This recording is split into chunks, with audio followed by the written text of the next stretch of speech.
Hello there, welcome back. This is the trail summary for the Mgown Traverse. It's early November. Basically the town that you can see down there is Boumalne de Dadiz. All of that. I'll just quickly show you whilst we're here. It's a lovely little town. Probably the prettiest that I've seen so far. Or if I just take you back there, I'm just going to zoom in on the mountains just a second. Right, that's the High Atlas Mountains over there. Over there is actually where the Mgown Traverse is, somewhere. Yeah. Right. Okie dokie. The traverse will take you about 4 days all in all, comfortably that is, and you'll cover about 57 kilometers in that time. Here's just some basic notes that I've made that hopefully will make your journey a little bit easier through the mountains and stuff. So here we go. Here's my rather basic map. I'm going to just take you through it day by day as quickly as possible. You'll start in a place called Agouti, which is here. Now you've probably got to Agouti and stayed. I do recommend you stay a night there. And don't start trekking first off. Stay a night there, acclimatise. You'll probably come from this direction, which is from Azilla. So you'll be taking that road when you start your first day for about an hour and a half until the road forks. There are a couple of other forks in the road, but they just lead off to dirt tracks, so don't bother with those. This one's pretty obvious. It goes off and it heads down to into the village of Agursif, which is down in the valley. You'll roughly be able to see that from the main road, but yeah, like I say, you can't go wrong. The main road itself curves around the mountain and goes back towards Azilla, but you want to take the left hand fork and just go down into the valley. It is a bit of a zigzag winding track down, but it's a nice view and stuff. Right, yeah, it'll take you probably another hour to get to just past the village. It's like I say, it's a really nice track and all. This place here, Boumalne, or however you pronounce it, do ask directions there, because I actually followed the main track, which was like a proper dirt road at that point. Well, dirt road / shingle road, and I kept going, and I ended up in this Baku village, which was heading on towards that mountain pass, which is definitely not where you want to be going. So when you hit Sabit at Boumalne, do ask directions, and that goes for every village. I mean, even if you don't stick to the days or the routine that is in the guidebook here, which I've slightly deviated because I love getting lost and stuff. Always ask at every village or every turning point. Ask a local person the direction to the next village on your trail. That's the easiest way to navigate any trail out here in Morocco. Anyway, yeah, this trail in between here and here, it's in constant. It's basically a mud road. They are sort of fixing it with like bulldozers and stuff, but it's a pretty easy road, unless it's tipping down with rain, which it was when I was doing it. So yeah, you'll probably spend the first night in Ragout, which is a lovely little town. I almost slept the night in a barn, but thankfully there was another guy that was offered me a place in literally a guest house that had just opened. I say just opened, they'd only decorated the room that I was actually sleeping in, which I don't think was a bedroom. I think it was actually more of a living room. Not even the toilets were plumbed in properly yet, but by the time hopefully you guys get here, they will have sorted that out. And if you're wondering where that guest house was, it was pretty inexpensive.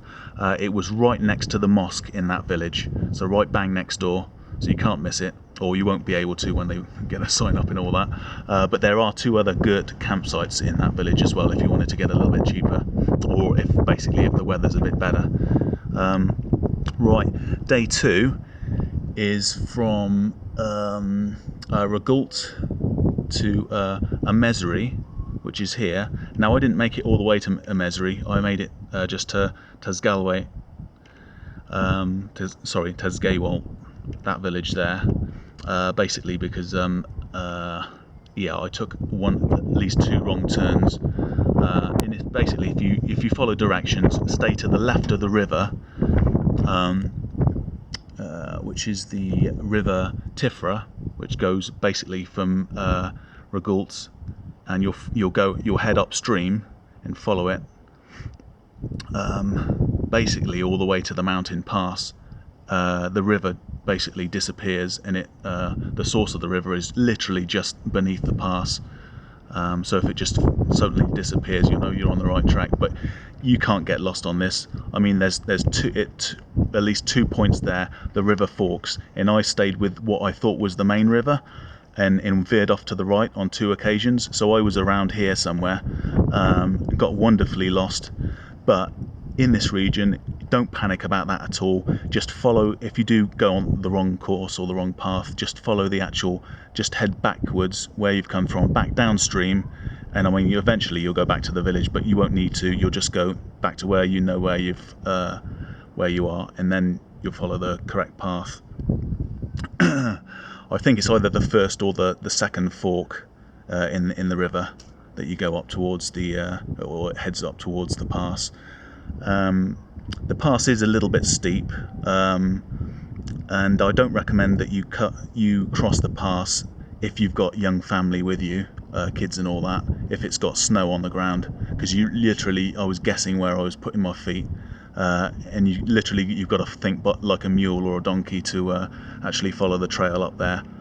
And like I say, if it has been snowing, just the other side of the mountain, it wasn't deeper than 2 feet deep, so it was okay. Well, it would have been okay if I'd had proper footwear and socks, but it was a little bit uncomfortable, and that's why I came to rest at Tazgawol instead of Mesri, which I recommend that you guys go to down here.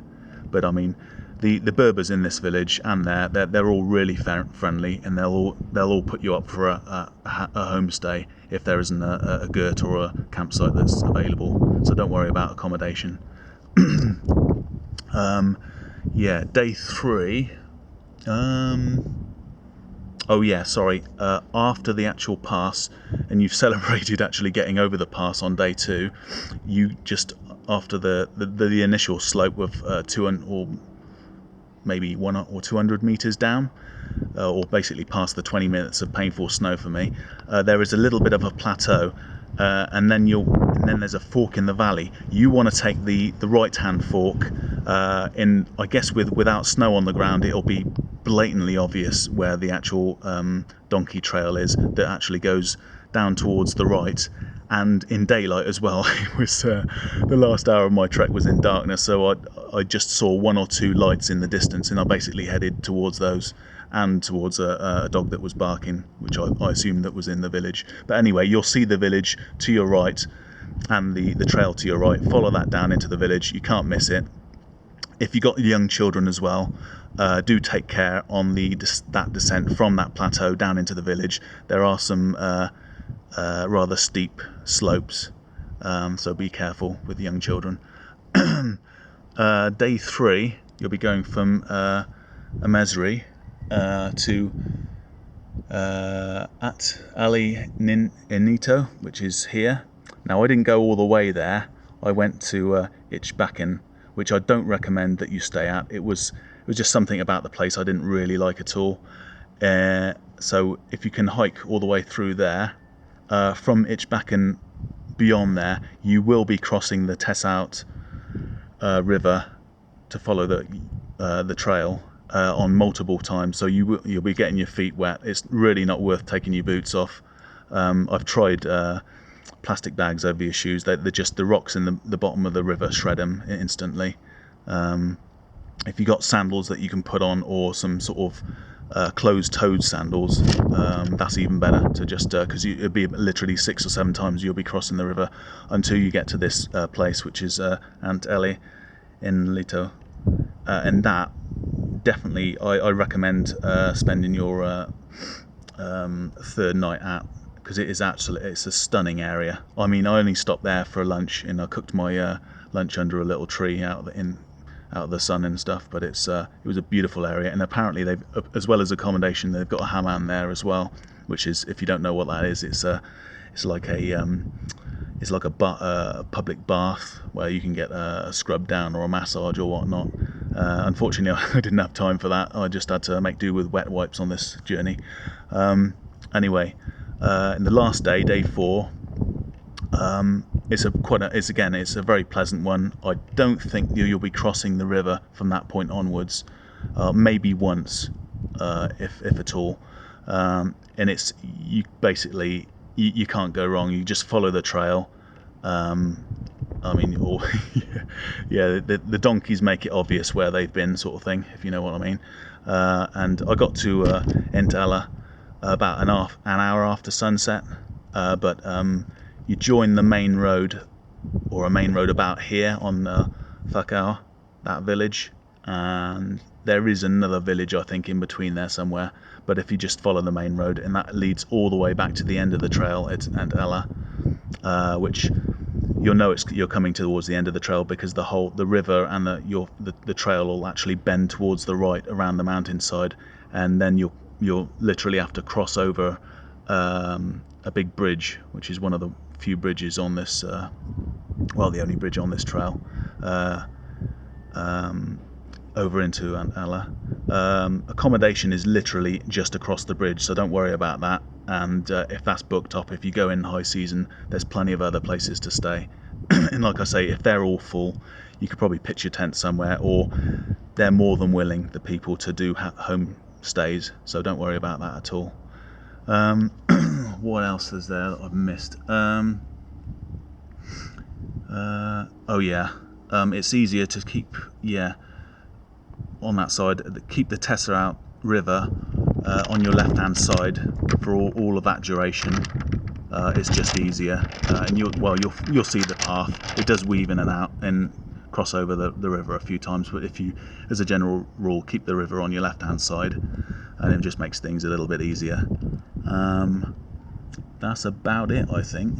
Okie dokie.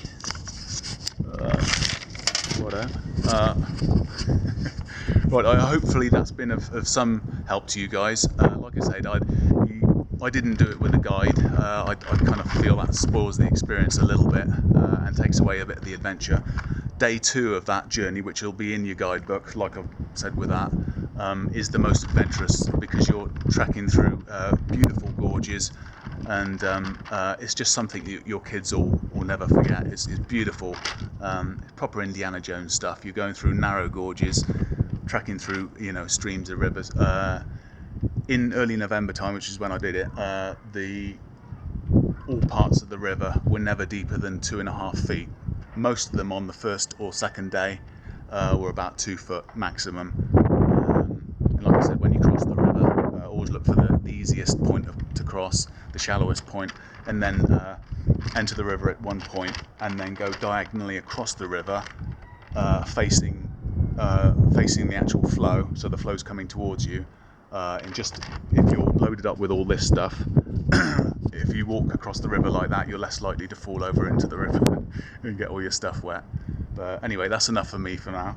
I'll see you guys on the next trail, and I wish you a safe journey. This is Rob Tatchell saying toodaloo for now.